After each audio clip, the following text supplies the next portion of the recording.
Hello everyone, thanks for tuning in today's second video. We're going to have a look at the weather for the next week to 10 days, or today's second video, which takes us to around the 31st of March, which is the last day of the month. And we'll be able to extend out beyond that, the extended GFS and ECM ensembles. Have a look at CFSB2 for the next 4 weeks. That takes you to the second half of April. And of course, we will also bring you update all of the latest developments with the sudden stratospheric warming that is ongoing and continuing to develop. So I'll get on with that for you very short. Just say that weekend forecast being released as always on Saturday. We've got your detailed weekend look ahead, and then tonight we've got the Beijing Climate Centre versus CFSB2 6-month look ahead. That's going to take us right way through the spring and summer months. Just have a bit of a laugh at the two models, see what they're showing, and I'll be with you probably around 6-7 o'clock this evening, something like that. I'll tell you what's happening tomorrow at the end of this video, but we're going to start off with the latest with the sudden stratospheric warming. So clearly you can see that quite a dramatic warming is going on now at 10 HPA over the North Pole. You see how this black line has shot up over the past few days. So that's where it was just a few days ago. Not too far from average, but where we are right now is up here with the temperature at 10 HPA, which is kind of like at the top of the stratosphere. Not quite at the top of the stratosphere, but getting towards the top of the stratosphere at 10 HPA. So the temperature is rising day by day. At the moment, we're somewhere around minus 17 degrees Celsius, something like that. It's got further to rise, so by Monday we'll probably see the black line up there somewhere, and obviously we are now well above average. The grey line is a trend line this time of year, so we're well above that. And yes, a very, very significant warming of the stratosphere occurring at 10 HPA over North Pole right now. A classic sort of southern stratospheric warming. Going lower down to 30 HPA, which is closer to the troposphere.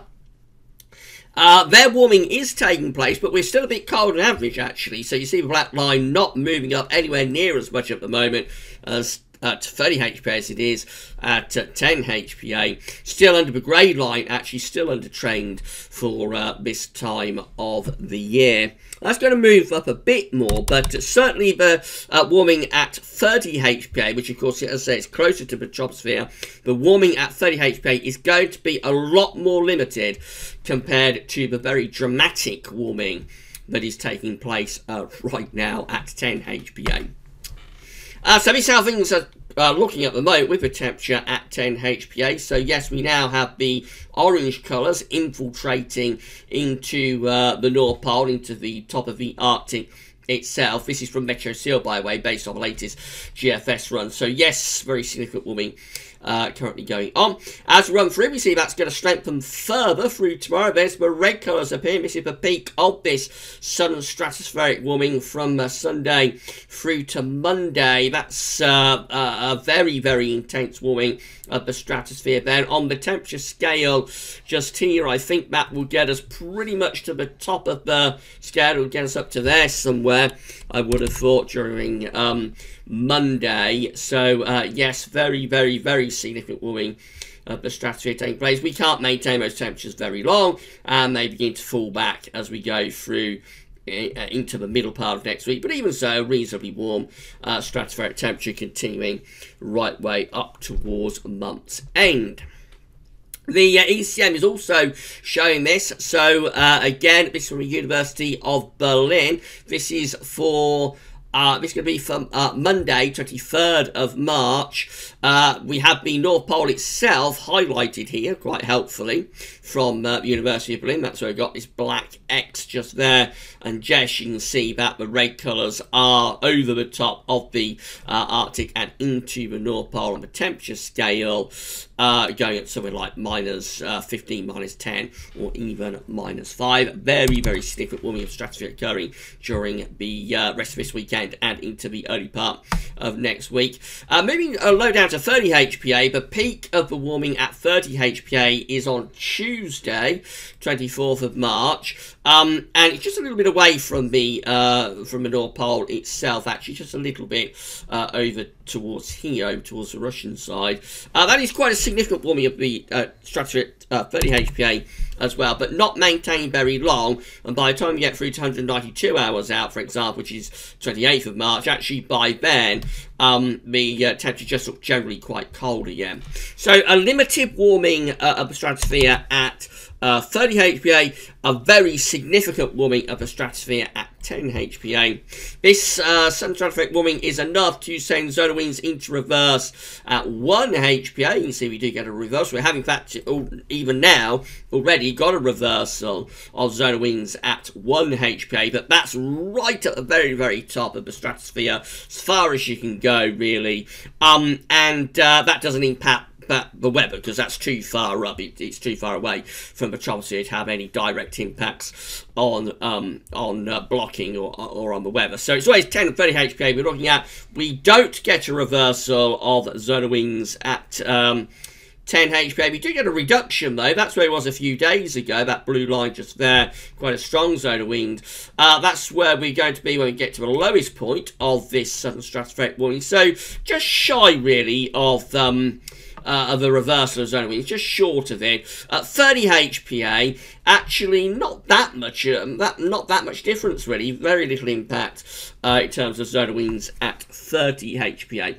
This makes it a little bit complicated as to deciphering exactly what the impacts of this warming are going to be. Obviously, you've got a very, very significant warming of the stratosphere at 10 HPA, not quite, though, sending solar winds into reverse. And at 30 HPA, which is closer to the troposphere, there we're not seeing a great deal of impact, really, certainly in terms of solar winds. So it does make it a little bit difficult to ascertain what if any, tropospheric response we're going to get to this sudden stratospheric warming. It'll just be a case of monitoring the model output, I think, over the next 2-3 weeks and seeing whether northern blocking does start to show up. But very, very significant developments, of course, at the moment in the stratosphere. We'll keep you posted about it all at Gauss Office in the next few days. Right, sampling and temperature next. So this is how BCT is currently looking from UK Met Office. This was updated yesterday, so provisional up to the 20th of March. We're standing at 6.8, which is an anomaly of 1.5 degrees above average. So not felt that mild with this March, I don't think, but actually we are 1.5 degrees above 61 to 90 average. We're around 6.8. I don't see it getting much higher than that, and if anything, it will probably edge down, I would have thought, over the next few days. So I think we're going to finish up with a CT, and we did say this actually when we released the March forecast. I think probably said it in the spring forecast as well. I think we're likely in the end probably to finish up with a CT very close to January and February. So January's central temperature came out at 6.4. February's central temperature came out at 6.3. At the moment we're at 6.8, but it's likely to drop a bit. So I would think this one's probably going to come out somewhere quite close to January or February's CET, somewhere, let's say, between 6.0 and 6.5, perhaps. So, I mean, it's probably still going to be a little bit above average for March, even then, set against 61 to 99 anyway. But I think the main thing with this month is that the temperature increase has been going on month by month, or the anomaly, I suppose, to average that's been going on over the past few months is definitely going to stall this month, because January had an anomaly of 2.6 degrees above average, February 2.5 degrees above average. I think we will barely be a degree above average with the CT anomaly this March, and with the temperature coming out very close to January and February, it just means that the increase in temperature month by month that we've seen over the past few months has stalled. So not a particularly cold month by any means this March. It's not going to be a particularly cold month, but definitely we have lost those very significantly above average temperatures that we had during January and February in particular. And we did say this when we released March forecast. I think that March will probably see a stalling of the increasing temperature trend that's been going on over the past few months. We would probably see a stall to that. We have, I think, seen that happening. So It's going to turn out that March has a very similar overall average temperature January and February, which means it is a cooler month to average, and the anomaly isn't as above average, if you see what I mean. And then, of course, it'll be interesting where things go into April. Could April be our first colder than average month? We shall have to see about that, of course. Right, so these are the 500 millibar high anomaly flow charts from Penn State University for next week to 10 days. We've got the ECMWF on the top and the GFS, which I'll have in a moment, is on the bottom. So 500 millibars is an area in actually high pressure and low pressure being moved around by a jet stream. Where it extrapolates high pressure, blue to low pressure. You can see that with the ECM, we've got an area of above average heights in week 10-day time frame, which does take us to the end of March, of course, out to the north and the northwest of the country, and also to the northeast, with a trough of low pressure to the south. Quite a blocked sort of pattern, and overall relatively cold as well, with the jet stream doing something like that. It does imply quite a cold end to March, possibly beginning to April is possible. The GFS is very similar. If anything, it's further north with the blocking. It has the blocking more or less centered up towards Greenland. Also a ridge over to our northeast as well. And then the trough, of course, it's elongating down through west of Europe. It places us this on the cold side of the jet stream. So we're doing something like that with the flow and with the jet. And we do look quite cold there, I think, as we come towards the end of March. So quite a cold end to March looks possible here. These were GFS upper air temperature and precipitation ensembles. Next couple of weeks, looking at London today. Red line is 30-year upper air temperature average for London. Starting off pretty chilly today. Temperatures are going to lift up, in terms of the upper air temperature anyway, through to the early part of next week. We will see a lift up in the temperature down on the surface early next week. It will get a bit milder, but at night still quite chilly. And then the second half of next week sees a drop in the temperature.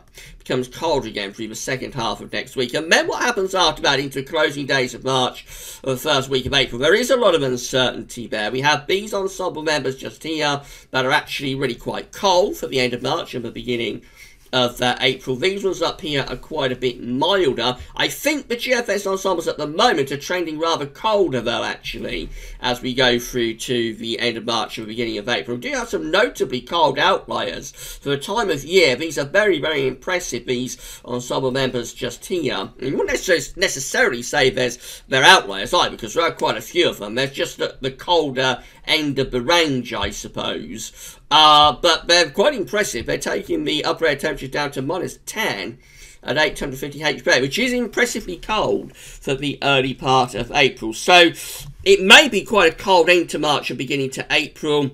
It's a possibility it could be reasonably mild, or it could actually turn very cold, certainly for the time of year. Quite a range and quite a spread of options there, but we shouldn't totally rule out the chance that we have really quite a cold and maybe, dare I say, even rather wintry start to April. One to watch, I think, that. Temperature anomalies from the 21st of March to 29th are colder than average, not just in the UK, but widely across much of Europe, away from Scandinavia. Anyway, it's been a very long time since we've seen that, such widespread below average temperature anomalies. So yes, a pretty cold week coming up through many parts of Europe. Precipitation anomalies are also much drier than average from the 21st to 29th of March, so cold and dry rules the roost for the time being. That's how the GFS is looking for Tuesday. So on Tuesday, we've got the high pressure sitting somewhere close to the Baltic Sea. So somewhere around here, got this high pressure sitting. And it's bringing in easterly winds. The coldest air with those easterly winds sort of across more central and eastern parts of Europe. We are bringing some of it into the west of Europe. But overall, actually, for the far west of Europe, we're picking up more of a southwesterly. So that's the reason Scandinavia is milder on the temperature anomaly. So a bit of north-south split early next week. It's all covered by weekend broadcast, of course. Scotland and Northern Ireland, reasonably mild with some rain. England and Wales, dry. And not too bad with temperatures by day, but probably cold nights. Then the second half of next week, we find that a trough of low pressure begins to move in from the northwest. So there's a lot of uncertainty about this, but this trough is digging in from the northwest at the end of next week and into next weekend. And as it starts to slip down across the UK and into western parts of Europe, heights are rising behind it up towards Iceland. So the trough of low pressure is digging southwards, and the upshot is, as we go through next weekend, we start to pull in increasingly cold winds from the north and from the east. This is Monday the 30th of March, so it's just short of day 10, but this is probably cold enough to bring the risk of snow to parts of the country for the very end of March. That's day 10. Low pressure then is having a go at coming in from the Atlantic. Still cold at this point, and that low is sort of fended off by the ridge that's sitting over to the east of the country. As we move further through the first week of March, then it looks like it's starting to turn more unsettled, and probably still a bit on the cool side as well, if anything, as we go through the first week of April, I should say. This is a GM, so again, reasonably dry for England and Wales through the early part of next week, a little bit more unsettled further north. Then into the middle and second half of next week, we eventually find this high pressure building out to our northwest. We start to pull down colder winds from the north and from the northeast. That's how we look as we get towards day 10. A mid-Atlantic ridge and quite cold air being pulled in from the northeast. That's a cold end to March as well. And the ECMWF looks like that. So again, early next week, mainly dry for England and Wales, more unsettled Scotland, Northern Ireland, mild in the north, colder down in the south. Through the middle and second half next week, then the high pressure pulls out to our west, and we turn the winds into the north, so it gets colder into the second half of next week and next weekend. And then we keep it cold really up to day 10. So that's how it looks as we get to day 10. High pressure then is out to our north and west. Low pressure is to our south and southeast. So we're bringing in a proper sort of east northeasterly wind there. And yes, it does look cold. If you see the upper air temperature, you can see that not just the UK, but much of Northern Europe is covered by those cold upper air temperatures. And with a northeasterly wind probably bringing in wintry showers, maybe in snow showers to eastern parts of the country. So a cold end to March, start to April, does look very, very possible here. These options are on the table within the ECM ensembles today for day 10, which is the 31st of March. We have 28 members of the ECM ensembles with proper northern blocking, high pressure stretched out from Greenland to Scandinavia, low pressure to our south, winds are in from the east.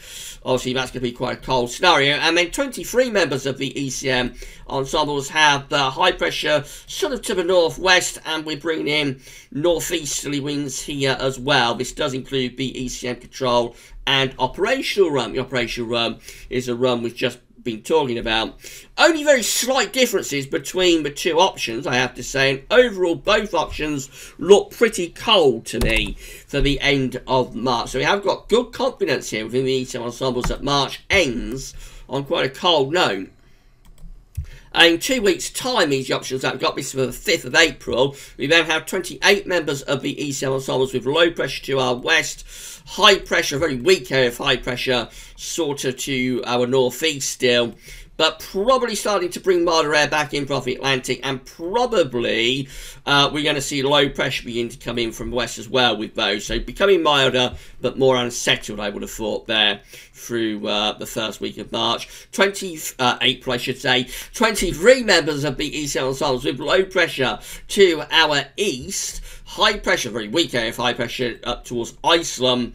That's going to be colder with winds in from the north. So probably quite a chilly start to April, and then where we go after that remains to be seen. Finally, the CFS-V2, so these are 500 millibar heights broken down to week periods. The first week period takes us from the 21st to the 27th of March. The coming week has high pressure over Scandinavia, and winds are in from the east. So it's going to be a much drier week, but it will be quite a cold week to come as well. Week 2 is the 28th of March to the 3rd of April. Look at this, proper northern blocking. High pressure around Greenland and Iceland and extends into Scandinavia too. Low pressure to the south of it. Winds coming in from the east. I mean, if that was January, everybody would be getting very excited about beasts from the east and that sort of thing. Of course, it's the end of March, so any cold potential is really limited. But there we go. Northern blocking has arrived. Has arrived at the end of March, just where we probably didn't want it. And then we get through to week 3, which is the 4th to the 10th of April. Look much more unsettled. Still with northern blocking. High pressure is over Greenland, centred over Greenland. And as often happens when you have high pressure centred over Greenland, especially in the spring and summer, you get low pressure, a trough of low pressure develops underneath it. So that's cold and unsettled, really, as we go from the 4th to the 10th of April. Could actually be cold and wet. And then we get through to week 4, which is the 11th to the 17th of April. We still look unsettled. Low pressure still coming off the Atlantic, but we've lost some northern blocking, and we're starting to raise the heights to our southwest. The Azores High is strengthening, so that's turning wind back into west-southwesterly. It's becoming milder, or certainly seeing temperatures returning back to normal. And it's still unsettled, though, still low pressure dominated, so probably still quite wet, but it is probably a good deal milder there from the 11th, 17th of April. But before then, it actually looks quite cold. It looks quite cold for the end of March. If the CFS is right, this could extend out into the earlier part of April too. So, as I say, about a tremendously mild period, month after month of above average temperatures, and now we're moving into the sort of main part of the spring, and here we go, we've got northern blocking turning up, and cold temperatures just when most people don't want it, but that's how the weather goes, and it happens time and time again in this country, that after a mild winter, you tend to get a bit of a backlash as you get through into the spring. But we shall see how things develop, and of course we're keeping you updated. The big picture, of course, what's going on in the stratosphere at 10 HP. Whether all of this blocking and you know, cold temperatures are associated with that sudden stratospheric warming at 10 HPA, or whether it's a coincidence, it would have happened anyway. Remember, in the spring, I'll say it down today, in the spring, we're losing the intensity of the polar vortex just purely due to the changing time of the year. We're losing the continuous night time in the Arctic. Days are rapidly lengthening. That means we lose the temperature differential between mid-latitudes and the tropics of the poles, and so we just lose generally the zonal flow. We see a very rapid weakening of the zonal flow as we go through the spring. So whether this blocking and the colder period we've got coming up is associated with the sudden stratospheric warming, whether it would have happened anyway, there's absolutely no way of being able to say definitively, but it is interesting that very rapidly after this sudden stratospheric warming that's going on right now over the Arctic, we are seeing very significant signals for blocking. So we shall see how it all pans out anyway over the coming few days. Right, we'll be back tonight with your Beijing Climate Centre versus CFS V2 6 months look ahead. And then tomorrow we're going to start off with some summer analogs, a bit of a QBO special on that one. And we shall also have Gas Oven Sunny Roundup, of course, tomorrow, and the ECMWF, Meteo France and DWD long range update. So keep checking back to all of it. And that's all for now. Thanks for watching.